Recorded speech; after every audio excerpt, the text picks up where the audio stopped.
"You will not drag that dying man into my house, Miss Hartwell." Martha's voice cut through the courtyard like a blade, but Eliza had already jumped down from the cart. "Help me," she said, breathless, mud streaking her skirt. "He is still alive." The boy from the stables froze. Martha stood rigid in the doorway, horror in her eyes, and the stranger on the cart did not move at all. Only the faint rise of his chest proved he had not yet joined the dead men scattered across the Belgian fields. For a moment the three of them stared at one another beneath the pale evening sky. Then Eliza's voice hardened. "Thomas," she said quietly, "lift his shoulders." The boy obeyed immediately. Martha sighed the way women did when they realized an argument had already been lost. "Holy Mother, preserve us," she muttered. "Miss Eliza has brought the war home." 3 days earlier, the cannons of the Battle of Waterloo had fallen silent, but the land still breathed death. Gunpowder clung to the damp air. Broken wagons lay scattered like bones. Crows circled slowly above the fields where soldiers had fallen by the thousands. Eliza Hartwell had crossed that terrible ground alone. She carried a basket and the lie that she was a volunteer nurse. In truth, she was searching for one man, her brother, Daniel. He had left weeks earlier with the easy grin that had always made her forgive his reckless courage. "I'll be back before autumn, Liza," he had promised. But autumn was already creeping closer, and deep inside, where the soul recognizes truths before the mind will accept them, Eliza feared she would never see him again. That was why she walked among the bodies, not out of bravery, but because waiting for news was worse than the battlefield itself. She had nearly passed the stranger. He lay half-hidden beneath splintered wood and twisted iron. Boots gone, coat torn, blood dried in dark streaks across his temple. Another dead soldier, or so she had thought, until something glimmered between his fingers. Eliza knelt. His hand was clenched as though guarding a secret even in death. Carefully she pried the stiff fingers open. Inside lay a silver locket, old, heavy, and engraved with a crest far too noble for an ordinary soldier. A crowned lion rearing above a crossed sword and rose. Eliza frowned. Looters had already stripped the battlefield. Boots, rings, buttons, anything that could be sold had vanished. But somehow they had missed this, or perhaps the stranger had hidden it deliberately before he collapsed. Then he groaned. Soft. Barely a breath, but alive. Eliza froze. The man's lashes trembled. His lips moved faintly. And suddenly she understood the terrible choice before her. Keep searching for Daniel, or save a stranger who might die before morning. Her mind answered instantly. Leave him! But her heart refused. Now that stranger lay on the narrow bed that had once belonged to Daniel. Martha stood beside the basin, her sharp gray eyes studying him with deep suspicion. Thomas hovered near the door, and Eliza carefully wiped the dried blood from the man's face. Under the grime he was younger than she had first thought, no more than 30. Strong jaw, dark hair, and the unmistakable refinement of someone born into privilege. Martha noticed it too. Those hands, she muttered, never held a plow in their life. Thomas leaned closer to the torn coat. And this cloth, miss, this isn't common soldier's wool. Eliza glanced toward the bedside table. The silver locket lay there, gleaming faintly. I found it in his hand, she said quietly. Martha picked it up. Her brows rose sharply. That, she whispered, belongs to nobility. Eliza's stomach tightened. What sort of nobleman ends up barefoot on a battlefield? Troubled ones, Martha replied grimly. Then the stranger moved. All three of them leaned closer. His eyes opened. Blue. A striking, storm-colored blue that seemed almost unnatural against his pale face. But the gaze inside them was empty. Lost. He blinked slowly, as if waking into a world he did not recognize. Where? His voice rasped. Eliza gently pressed his shoulder. Don't move, you're safe. He stared at her, then at the ceiling beams, then at the unfamiliar room. Where am I? Far from the battlefield. Confusion deepened in his expression. Battlefield? The word seemed distant to him, as if it belonged to someone else. Finally his gaze returned to Eliza. Who are you? Eliza Hartwell. She hesitated. I found you. Silence stretched between them. Then she asked the question that mattered most. And you? His brow tightened as though forcing a memory to surface. My name. The effort brought pain into his eyes. He tried again. My name is... Nothing came. The stranger looked at her helplessly. I don't know. Martha gasped quietly. I don't remember anything. The room went very still. Outside, wind rustled through the lavender garden that Eliza's mother had once tended. On the bedside table, the silver locket gleamed faintly in the dying light. And Eliza Hartwell realized something terrifying. The man she had rescued from the battlefield was not merely wounded. He had no past, no name, no memory, and yet the noble crest in that locket whispered a truth none of them could yet understand. She had not brought home a simple soldier. She had saved a man the world might already be mourning. He woke to the sound of rain tapping against the shutters. For several moments he did not move. The ceiling above him was low, crossed with dark wooden beams scarred by age. The faint scent of lavender drifted through the room, mixed with the sharp bitterness of herbs and clean linen. None of it felt familiar. Nothing did. A dull ache throbbed at his temple, pulsing with each heartbeat. When he lifted a hand to his head, his fingers brushed the rough edge of a bandage. A memory should have come with that sensation. Pain. Battle. A name. Instead, there was only emptiness. The door creaked softly. Eliza stepped inside carrying a basin of warm water. When she saw his eyes open, relief flickered across her face before she carefully smoothed it away. "You're awake." His voice came out rough. "How long?" "2 days," she answered. "You were feverish most of the first night." He studied her while she set the basin on the small table. Eliza Hartwell did not look like any lady he might once have known, though he could not explain why that thought came so naturally. Her brown hair was loosely gathered at the nape of her neck. Her dress was plain and faded, the sleeves rolled slightly as if she were accustomed to work rather than leisure. Yet there was something steady about her presence, something calm. "You saved me," he said slowly. "I found you. That is not the same thing." She dipped a cloth into the water. "Perhaps not." He watched her approach. "Why?" The question made her pause. "Why bring me here?" he clarified. "You didn't know who I was." Eliza met his gaze evenly. "You were breathing." He frowned faintly. "That seems insufficient reason." "It was enough for me." The cloth touched his temple. The cool water eased the heat of the wound, and he realized with quiet surprise that her hands did not tremble. She had done this before, or she had simply learned not to fear it. "What do you remember?" she asked. He closed his eyes. The darkness behind them was full of shadows. Images flickered, brief, fractured. A white horse, music drifting through a grand room, a voice calling urgently. But the moment he reached for any of it, the memory dissolved. "Nothing that makes sense," he admitted. "Only pieces." "What kind of pieces?" "A ballroom," he said slowly, "I think." Her brows lifted. Crystal chandeliers and women in silk gowns, men speaking quietly in corners. Eliza's expression grew thoughtful. "That does not sound like the life of a common soldier." "No," he murmured. He flexed his hands. There were scars along his knuckles, old ones, not the kind earned from farm work. The door opened again. Martha entered carrying a tray with a bowl of steaming broth. She stopped when she saw him awake. "Well," she said briskly, "it seems stubbornness runs strong in this one." He blinked in surprise. "Martha," Eliza explained gently, "our housekeeper." The older woman set the tray down with a firm thump. "And the one who has spent 2 sleepless nights worrying over Miss Eliza's latest rescue." "I'm sorry," he said sincerely. "Sorry does not mend nerves," Martha replied, handing him the bowl. "Eat." The command was so direct that he obeyed without protest. While he drank the broth, Eliza reached for something resting on the table. The silver locket. She held it out to him. "You were clutching this when I found you." The moment it touched his palm, something inside him stirred. Not memory exactly. Recognition. He opened it slowly. Inside was no portrait, no lock of hair, only the engraved crest, a crowned lion, a sword crossed with a rose. A hollow ache spread through his chest. "This matters," he whispered. "Yes," Eliza said quietly, "it does." He looked up at her.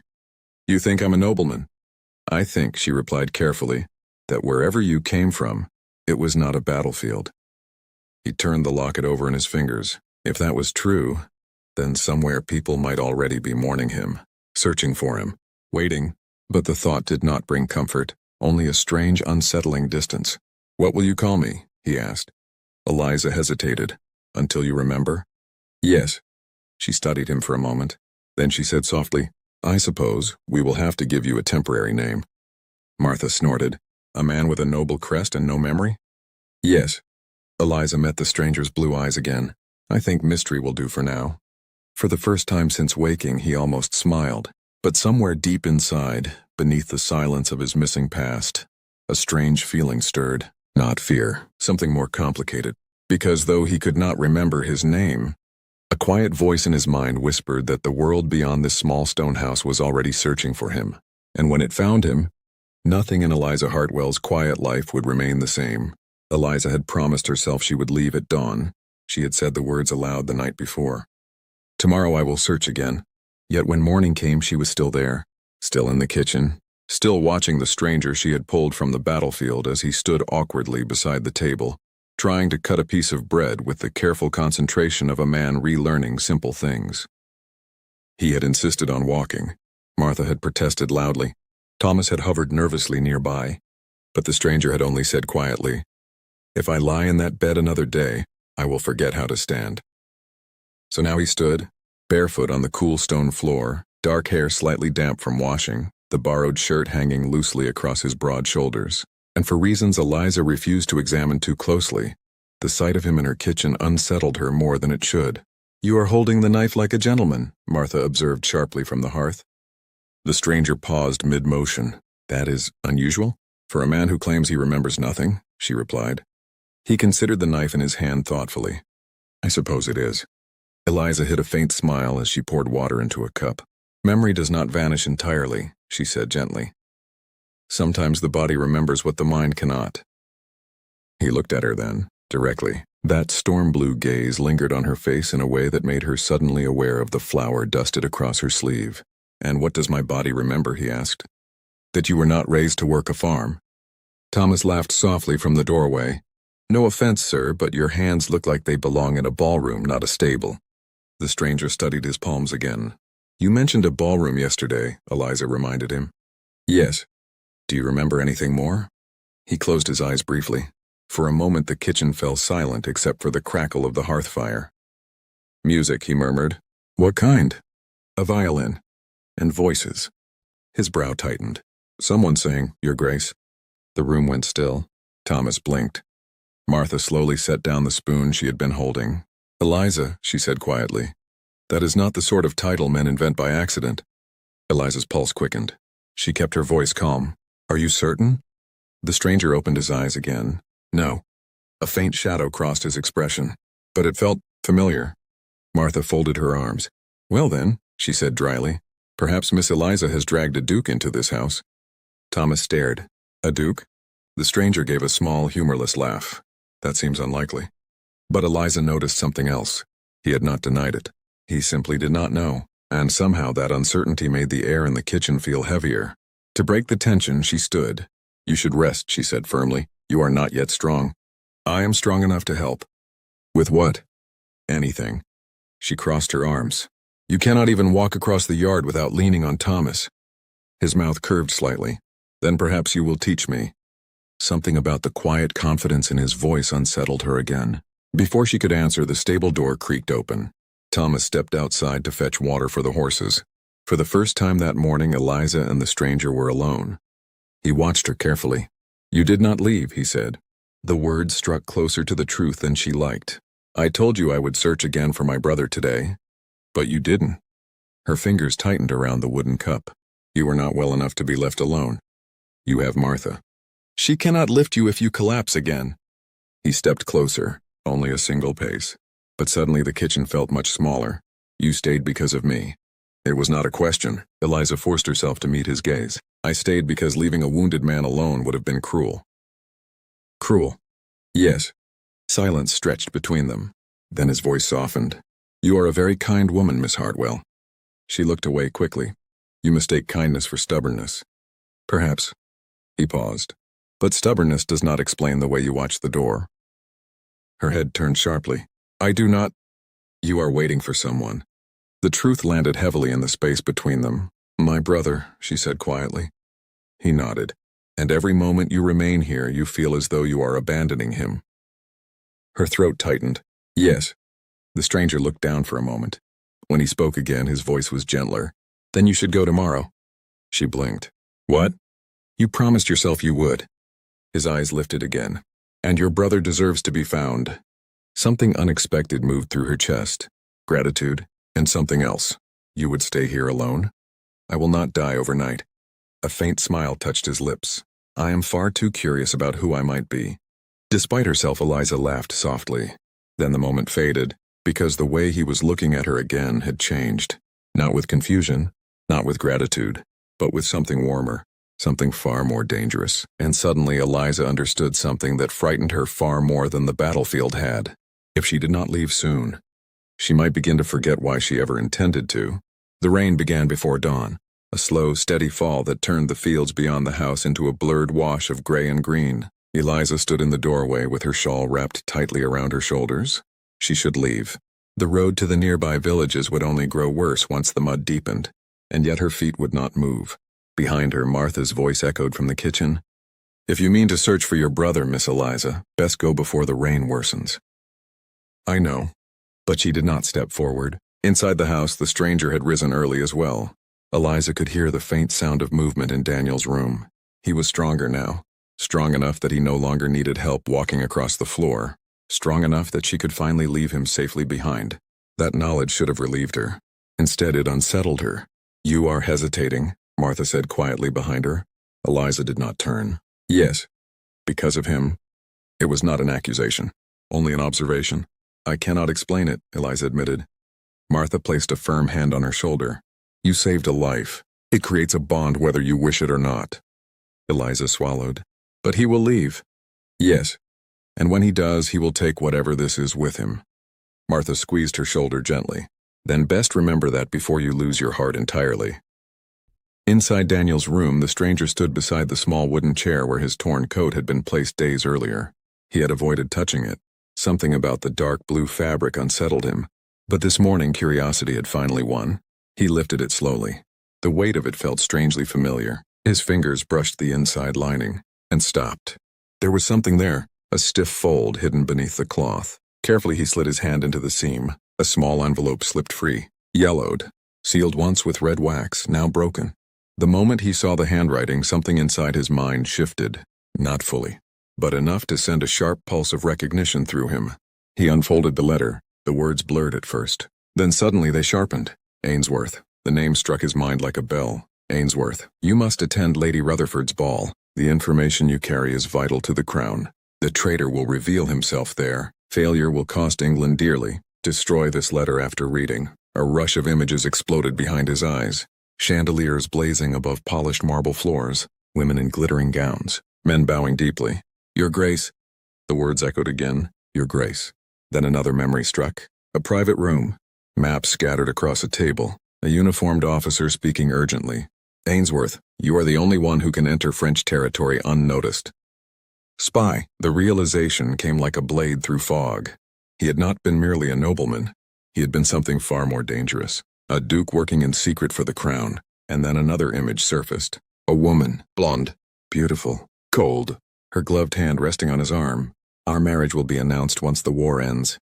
His fiancée, an arranged match. The memories crashed together until he staggered back against the chair. He was not no one. He was Tristan Ainsworth, duke, spy, and a man bound to a life far beyond this quiet farmhouse. The door creaked open behind him. "Eliza!" He turned too quickly. She stood in the doorway. Her eyes moved from his face to the letter clutched in his hand. Her expression changed immediately. "You remembered." He hesitated. The silence between them felt heavy. "Yes." Her shoulders stiffened. "Everything?" "Not everything," he admitted, "but enough." She took a slow step into the room. "Who are you?" The question sounded calm, but he could hear the tension beneath it. He drew a steady breath. "My name is Tristan Ainsworth." The words felt strange and familiar at the same time. "And?" Her voice sharpened slightly. He met her gaze. "I am the Duke of Ainsworth." The air seemed to leave the room. Eliza stared at him as though seeing a stranger. "A duke," she repeated quietly. "And a spy," he added. Her eyes flickered toward the letter. So the locket was not lying. No. Silence stretched between them. Rain hammered harder against the roof. Finally she spoke again. "You have a life waiting for you." "Yes." "Responsibilities." "Yes." Her voice grew quieter, and perhaps in a wife. "Not a wife," he said quickly. "A fiancée, arranged." She gave a soft laugh that held no amusement. "Of course." "Eliza." She lifted her hand. "Do not." He stopped. "You will return to London," she continued calmly. "You will reclaim your title. That is not certain, but it is expected." Her eyes met his again. "And whatever foolishness we allowed to grow between us." Her voice faltered for just a moment. "The ends now." He took a step toward her. "It does not have to." Yes, she said firmly. It does. Another step. Eliza, you are a duke, and you saved my life. That does not change what you are. Her gaze softened slightly, and it does not change what I am. What are you? He asked quietly. A woman who knows her place. The word struck harder than any insult. He reached for her instinctively. Eliza, please. But she had already turned. Go back to your world, Your Grace. The title sounded colder than winter, because the moment he had remembered his name, she had begun preparing herself to lose him, and Tristan Ainsworth realized something far worse than amnesia. He did not want that world anymore, but it might already be too late. The rain did not stop for the rest of the day. It fell steadily across the fields, turning the paths to rivers of mud and trapping the small house in a quiet gray silence. Inside, no one spoke of what had happened in Daniel's room. Martha kept busy in the kitchen. Thomas remained in the stables longer than usual, and Eliza avoided the hallway entirely. But avoiding Tristan Ainsworth inside such a small house was impossible. By evening, the silence between them had grown unbearable. Eliza entered the kitchen to fetch water. He was already there, standing near the hearth. For a moment, neither of them moved. The fire crackled softly, casting warm gold across the stone walls. You did not go searching today, he said quietly. Her hand tightened around the cup. The roads became impossible. A lie. They both knew it. I am leaving tomorrow, he said. The words landed like a stone in her chest. She nodded slowly. That is wise. You do not seem pleased. It is not my place to be pleased. Something flickered across his expression. That word again. Which word? Place. Eliza finally looked at him. It matters. Does it? You are a duke, and you saved my life. That does not make me suitable for your world. Perhaps I do not want that world anymore. The quiet intensity in his voice unsettled her. You say that now because you are here, she replied carefully. Because this house feels peaceful after war. And because of you. The words fell softly between them. Eliza's breath caught. You should not say such things. Why not? Because they are dangerous. To whom? To both of us. He stepped closer, only one step. But it was enough to change the air between them. I have spent days trying to remember who I was, he said quietly. And what did you discover? That man feels very far away. She forced a small smile. He will feel closer once you return to London. Will he? Yes. You sound certain. I must be. He studied her face carefully. And if I were not engaged? She froze. That changes nothing. Why? Because titles do not disappear simply because one wishes them away. But feelings appear that way. Her eyes lifted sharply. You barely know me. Perhaps, he admitted. But when I look at you, something feels clearer than any memory. The fire shifted behind them. Shadows danced along the walls. Eliza felt her heart begin to beat too fast. You should not say such things to a woman like me. What sort of woman is that? One who cannot afford to believe them. Silence followed. Heavy, unavoidable. Then Tristan spoke again, softer this time. When I woke in this house, I had nothing. No name. No past. Nothing except the face of the woman who saved me. Her breath trembled. That is gratitude. No. His voice was certain now. It is more than gratitude. He reached for her hand, slowly, as if giving her every chance to pull away. She did not. His fingers closed gently around hers. Warm, steady. The touch sent a quiet shock through her chest. Eliza, he murmured. The way he said her name felt dangerously intimate. You should not. I know. He lifted her hand slightly. Not a possessive gesture, almost reverent. As a duke, he said softly, I have spent my life obeying expectations. And now? Now I wonder if those expectations were ever worth the cost. Her heart twisted. Do not say that. Why? Because if you do, her voice faltered. I might believe you. For a long moment they simply stood there, too close, too aware of one another. His thumb brushed lightly across her wrist. The movement was small, but it was enough. Eliza felt the fragile wall she had been building begin to crack. When you return to London, she said suddenly, you will remember everything. Yes. And when you do, you will realize this was nothing more than a moment. He looked at her carefully, and if I realize the opposite? Her eyes filled with something dangerously close to hope. She stepped back quickly. You will not. Eliza. No. Her voice shook now. Do not make promises you cannot keep. I have made none. You do not need to. She turned away. because if she looked at him any longer, she feared she would forget every sensible reason this could never happen. And Tristan stood watching her go with the quiet realization that frightened him more than any battlefield. He was no longer afraid of remembering his past. He was afraid of returning to it. Tristan did not sleep that night. The storm had passed, but the wind still whispered through the shutters like a restless ghost. Every creak of the old house reminded him how fragile the quiet peace inside it truly was. Eliza was somewhere beyond the thin wooden wall. He could feel it. The knowledge that she was only a few steps away made the darkness heavier. Because now he remembered everything. Tristan Ainsworth, Duke of Ainsworth, agent of the Crown, a man expected to return to London, reclaim his title, marry a woman chosen for him, and continue a life that had never truly belonged to him. And yet all he could think about was the woman who had dragged him out of the mud with stubborn hands and a fearless heart. Just before dawn he rose quietly. If he stayed until morning, he knew he would not leave. So he dressed in the repaired coat Thomas had cleaned as best he could and slipped out into the pale gray light. The fields were silent. Mist hovered low across the ground, turning the hills into soft shadows. Tristan paused at the edge of the property. He did not want to look back. If he saw the house again, he might lose the strength to go. "You were leaving without saying goodbye." Her voice stopped him. Eliza stood a few yards away, barefoot in the damp grass, her shawl wrapped tightly around her shoulders. Her eyes filled with something between anger and pain. He exhaled slowly. "I thought it would be easier." "For whom?" "For you."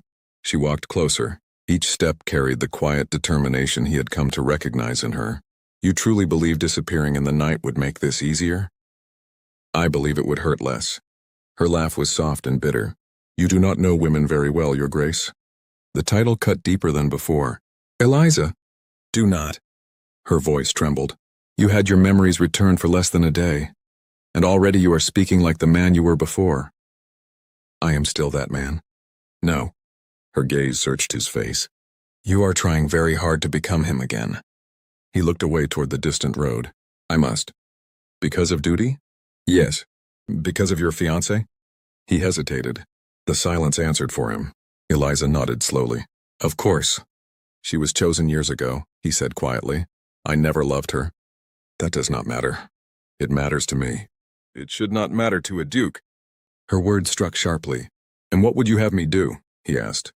"Stay here? Pretend my responsibilities do not exist? Pretend England is not at war?" She flinched slightly at that. "I know what war costs," she said softly. "My brother is still missing because of it." The reminder hung between them, heavy, unavoidable. Tristan stepped closer. "You deserve honesty." "Then give it." He drew a steady breath. "When I look at you, I feel something I have never felt before." Her eyes glimmered faintly, and that terrifies me. "Why?" "Because it makes me want to abandon everything." His voice dropped. "Title, duty, the life I was born into." She shook her head quickly. "No." "Yes." "You cannot say that." "I already have." Her chest rose and fell unevenly. "You would regret it." "Perhaps.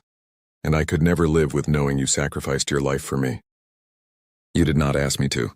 But I know you." She stepped closer now, so close he could see the faint shimmer of tears in her eyes. "You are a good man, Tristan." The sound of his name on her lips felt almost unbearable, and good men do not run away from the responsibilities placed upon them. He swallowed hard. "You would send me back?" "If it is the right thing, yes." The words cost her. He could see it. "I hate that answer," he whispered. "So do I." For a moment they simply stood there in the quiet morning light. Two people standing at the edge of a life neither of them wanted to lose. Finally Tristan spoke again. "If I go, everything between us must end." Eliza's breath caught. "Yes." "No letters. No visits. No stolen moments." Her voice trembled slightly. "That is the only way either of us survives it." He reached out then. His hand touched her cheek gently. She closed her eyes. "If I were not a duke," he murmured.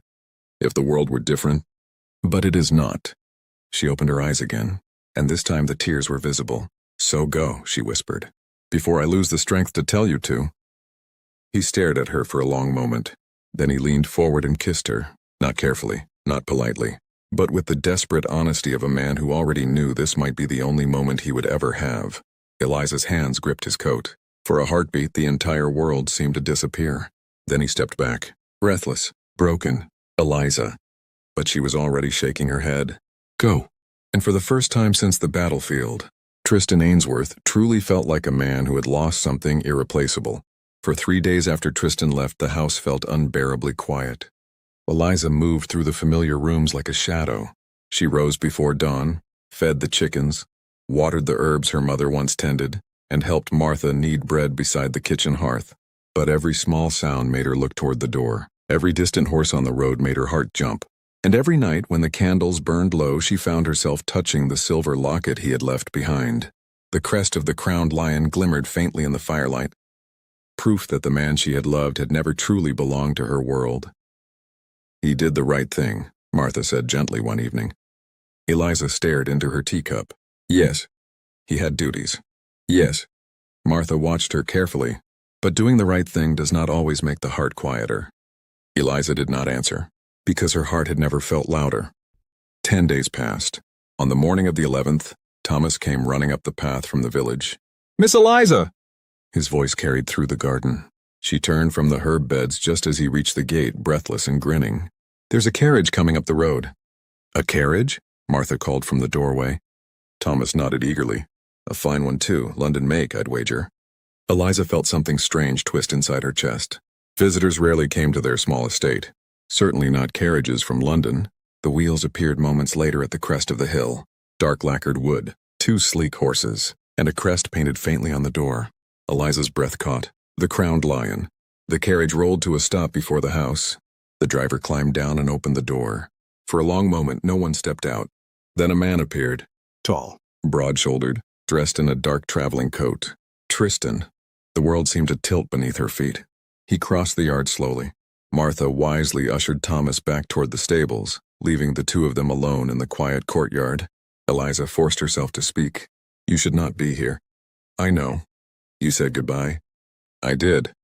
Then why have you returned? He stopped a few steps away, close enough that she could see the exhaustion in his eyes. Because I discovered something after I left. Her voice remained steady. What was that?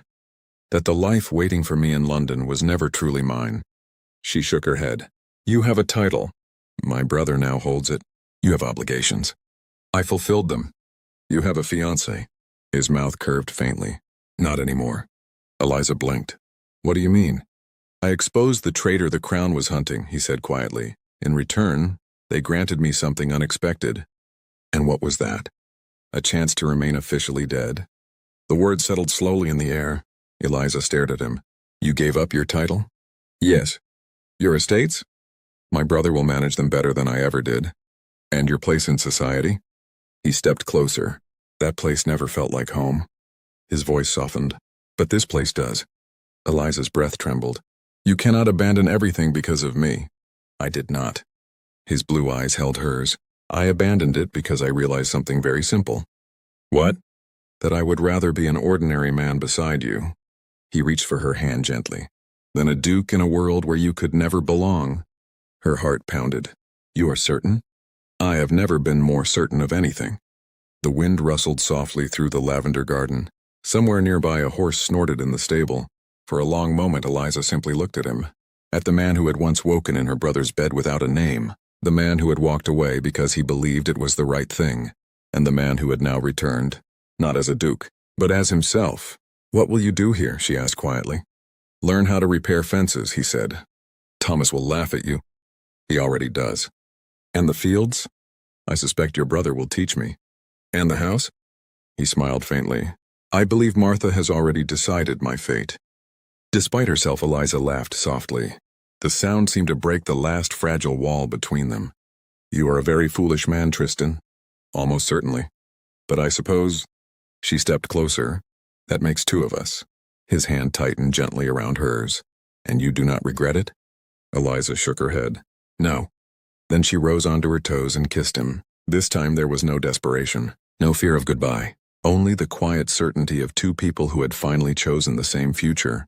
The wind carried the scent of lavender across the fields, and somewhere in the distance church bells began to ring. Not for a duke, not for a war, but for the beginning of a life neither of them had expected, a life built not on titles, but on choice.